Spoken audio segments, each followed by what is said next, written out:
오늘이 7월 7일이죠. 오늘이 절기상으로 기독교 이렇게 보면 그 한 해의 절기를 얘기하는데 오늘 7월 7일을 칠칠절이라고 명했어요. 그래서 이렇게 여러분 절기설교 많이 들을 때 유월절, 무교절, 초실절, 오순절, 나팔절, 속죄절, 초막절 이런데 딱 중간에 칠칠절이죠. 신약으로 따지면 오순절 이렇게 얘기합니다.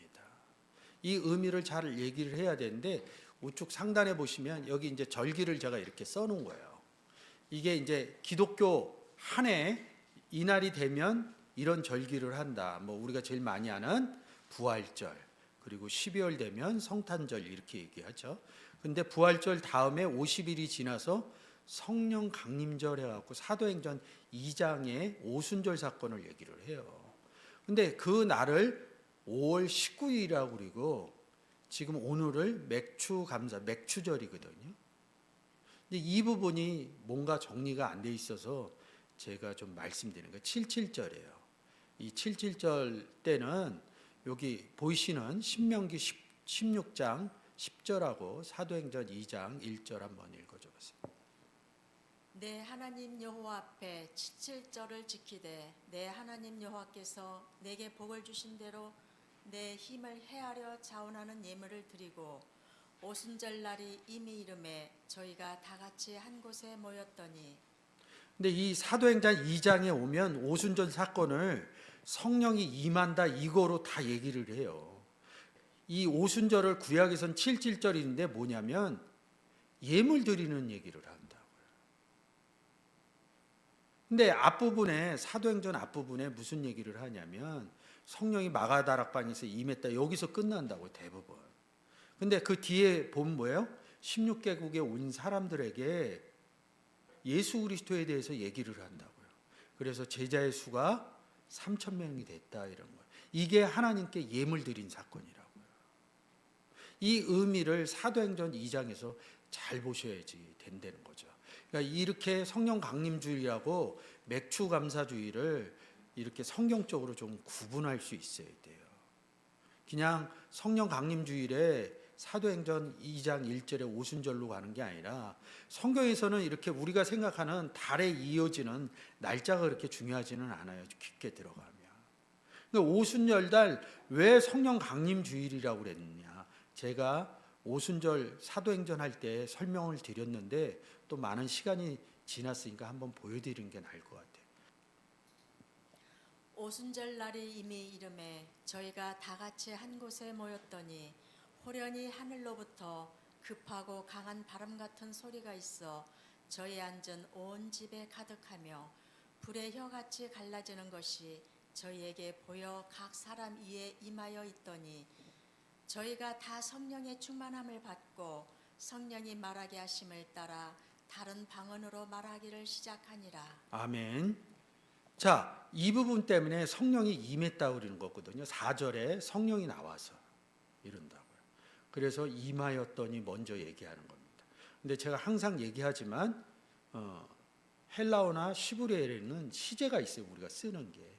시제는 이제 시간을 얘기하는데 과거, 현재, 미래 이렇게 세 가지로 나누면 됩니다. 그날 그 마가다락방에서 성령이 임했다고 그러면 현재라는 것을 여기 VIP를 써야 되는데 VIA를 썼어요. 과거라는 걸 썼어요. 근데 이 과거는 헬라어에서 과거는 시점을 얘기하지 않아요. 언제인지 모르지만 그 전엔 어제 이전으로 쭉 얘기하는 겁니다. 특정한 날짜를 얘기하지 않아요. 이 과거를 쓸 때는 거의 구원한 형태를 씁니다. 아오 리스트 시제라고 그래갖고 이 헬라어를 잘 아시는 분들은 이 아오 리스트 시제를 굉장히 많이 끌어다 써요. 근데 여러분들이 신학하시는 분처럼 그렇게 쓸 수는 없어요. 그렇게 쓸 수는 없는데 그냥 이건 구원 시제다 이렇게 보면 됩니다. 우리가 이단 중에 구원파 이러잖아요. 어느 날 어느 시점을 알아야 되는 성경 그렇게 돼 있지 않아요. 그냥 어제예요. 어제나 오늘이나 동일하다 그럴 때 어제의 개념이에요. 그냥 예수 그리스도 영접해서 구원받았으면 되는 거지 날짜가 중요한 거는 아닙니다. 그래서 성령이 임했는데 뭐예요? 그날 임한 게 아니라 그날에 있었던 걸 알았다, 이런 표현이 맞겠죠. 그래서 성령의 의미를 좀 찾아가면 되겠죠. 그래서 성령이라는 단어는 푸뉴마라는 단어예요. 그래서 1, 2, 3번 한글만 좀 읽어주세요. 하나님은 영이시니 예배하는 자가 신령과 진정으로 예배할지니라. 주는 영이시니 주의 영이 계신 곳에는 자유함이 있느니라. 주와 합하는 자는 한 영이니라. 요한복음 4장 24절에서는 그냥 푸뉴마 쓰고 하나님이 푸뉴마다, 푸뉴마 호테오스 이렇게 써놓고요. 고린도 후서 3장 10절에서는 주는 영이시니 호데 큐리오스 토푸뉴마 에스틴 존재다, 이렇게 얘기하는 겁니다. 그리고 방점 찍어서 얘기하는 거고요. 그러니까 하나님도 영이시고 예수 그리스도도 푸뉴마라는 거예요. 그래서 아버지와 나는 하나라는 거죠. 근데 우리가 어디 들어갔어요? 주는 영이시니 이 안에 들어가서 하나님 영도 만났다는 거죠. 그래서 우리가 주와 합해졌기 때문에 우리도 하나의 영이 됐다. 그래서 여기에 푸뉴마 안이 아니라 하나라는 뜻은 헤이스라는 헨입니다. 헨 푸뉴마 에스틴, 우리가 그 존재가 됐다는 거죠. 토푸뉴마 에스틴처럼 주에 함께 에스틴이라는 단어가 같이 되어 있다는 거죠. 이게 성령이라는 거죠. 그러니까 좀 전에 얘기했던 게 뭐냐면 그 마가다락방에 있었던 사람들이 누구예요? 다 예수 그리스도의 제자거든요.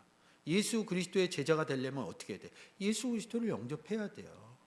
함께 있는 상태를 얘기하는 겁니다. 근데 이 사도행전 2장 5절은 그것을 그리스도께서 계속 가르쳐줘요. 가르쳐주는데 그게 현실로 안 하다는 겁니다. 근데 이 오순절날 이 사건이 깨달아진 겁니다. 말씀을 보다가 마가다락방에서 말씀 교제하다가 이게 깨달아. 성령이신 예수 그리스도와 내가 함께 있지. 성령이신 하나님이 나와 함께 있지. 이걸 깨달아진 사건이 오순절 7.7절 사건입니다. 오순절 사건이 깨달아진 거예요. 하나님이 7.7절 사건이 하나님이 내 안에 있고 예수 그리스도, 하나님 말씀하신다, 이걸 깨달아진 겁니다. 그래서 담대하게 뭐요? 베드로가 16개국에 온 사람들한테 얘기를 합니다. 계시록 가면 뭐라고 해요? 나팔 같은 음성을 내기 시작합니다. 어떤 음성이요? 하나님에 대해서, 예수 그리스도에 대해서 2장에서 그 16개국 온 사람들에게 그 아브라함서부터 해갖고 쭉 얘기를 합니다. 결론에 가서는 예수 그리스도를 얘기하는 거죠. 그래서 거기에 모였던 3,000명이 예수 그리스도를 영접한 겁니다. 그래서 제자가 된 겁니다. 그 안에 뭐예요? 나팔 소리를 듣고 예수 그리스도의 소리를 듣고 속죄가 일어난 겁니다.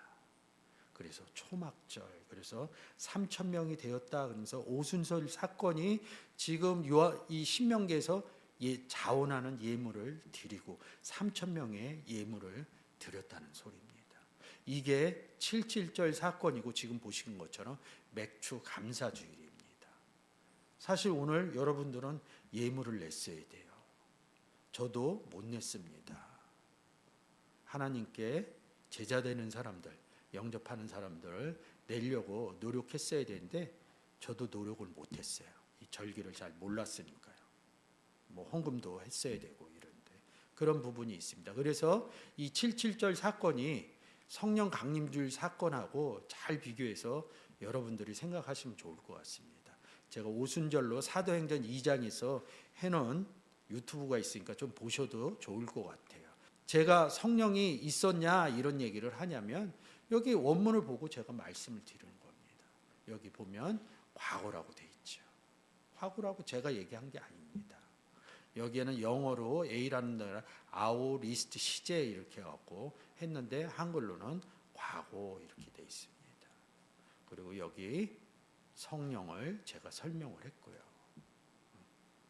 여기 저희가 충만한 바 가득해졌다는 거예요. 깨달아졌다는 의미입니다. 성령 충만하라 그러면 뭐예요? 말하라 이런 소리하고 같습니다. 복음 전하라 이런 얘기하고 같다는 거죠. 근데 우리는 어떻게 해요? 기도하면서 성령 충만 받아야 돼 이런다고. 성경을 알고 하나님에 대해서 알고 예수 그리스도에 대해서 알면 충만할 수뿐이 없고 나팔 같은 음성을 날리는 7.7절의 절기를 삶 가운데 이어져 간다는 거죠. 그래서 이 아오리스트 시제 A라는 것은 제가 이렇게 표현한 거죠. 여기 부정하고. 그러니까 과거가 부정하다는 소리가 아니라 이 뜻은 뭐냐면 시기를 정하지 않았다는 부정이란 뜻입니다. 이렇게 뭐 그래서 뭐 나의 발짓이 이렇게 썼는데 제 설명이 더 적절해요. 시기를 정하지 않았다는 거. 여러분 예수 그리스도를 영접했는데 어느 시점을 정확하게 아는 사람은 없어요. 또 대부분 아는 사람도 있겠지만 대부분 몇 년도에 내가 예수 영접했어요. 그는 100년 전에 영접한 사람이나 어제 영접한 사람이나 다를까요? 100년 전에 10년 전에 영접한 사람도 그리스도 안에 있고요. 어제 영접한 사람도 그리스도 안에 있다는 겁니다. 그래서 과거의 시제를 그다지 성경에서는 중요하게 생각하지 않는다는 거죠. 그래서 여러분들이 7.7절의 의미와 성령 강림 주일의 의미를 잘 깨달아줬으면 좋겠습니다. 7.7절이 알아지면 오순절이 알아지고 사도행전 2장이 달리 보여지게 된다는 거죠. 그래서 오늘 주일은 7.7절이라서 제가 7.7절의 의미를 간략하게 좀 설명을 드린 겁니다. 좀 더 자세하게 이 내용을 알고 싶은 분들은 사도행전 2장의 오순절 사건을 제가 한 3편 정도 주일날 해놓은 게 있습니다. 그거를 보충해서 들으시면 좀 더 이 의미를 오늘 제가 설명하는 의미를 깨닫기가 좀 더 나을 것 같습니다.